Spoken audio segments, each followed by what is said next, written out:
It's the Cobry Cafetiere of cloud knowledge. Oh yeah. Google Groups are set up as generic email addresses, either for internal or external use. So if you had something like info@cobry.co.uk or inquiries or recruitment or something along those lines, you can use them to receive email from external or internal sources. And when that email is sent to that address, it gets pinged out to everybody that's within that Google group. That's Google Groups in its simplest form. That's a group email address, which would be known as a distribution list. You would create a group and you would just have emails sent directly into you. Pretty much the majority of it is all just running in the background. All the users would really see as they would receive an email from that was sent to maybe everyone at cobry.co.uk, and it just means that every single member of that group will receive a copy of that email.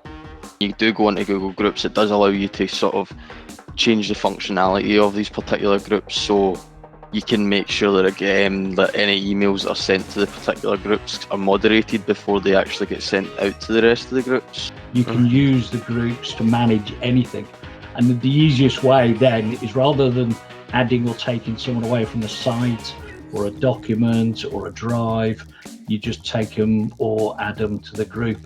It's just a much easier way of managing. Another thing with groups is that it kind of ties in with the idea of collaboration with Google. So when you're editing a document or anything, you can share it directly with that group, and it means that instead of you individually sharing it with each individual person, you can share it with everyone and give everyone the exact same amount of sort of editorial rights within the document at the exact same time. So it saves time in that sense, and it also means that anyone who joins that group in the future also gets instant access to the particular documents. When creating groups, obviously the main case is for just creating a sort of distribution list. The settings for that, so who can access what, who can post, who can view members, that's actually quite granular. You're able to choose quite a lot of settings to choose, right, only this amount of people can see this. If you want to allow external people outside of your organisation to email that, you can enable that.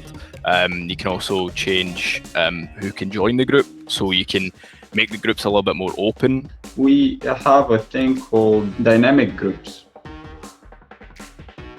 which essentially allow you to create groups that add and remove people based on specific conditions. You can do stuff like this: choose a value for the country, or choose a value for the department, and essentially what this would do, I would put everyone that has those conditions into one particular group, and it would add it and remove it automatically as people move, change departments, change countries, stuff like this.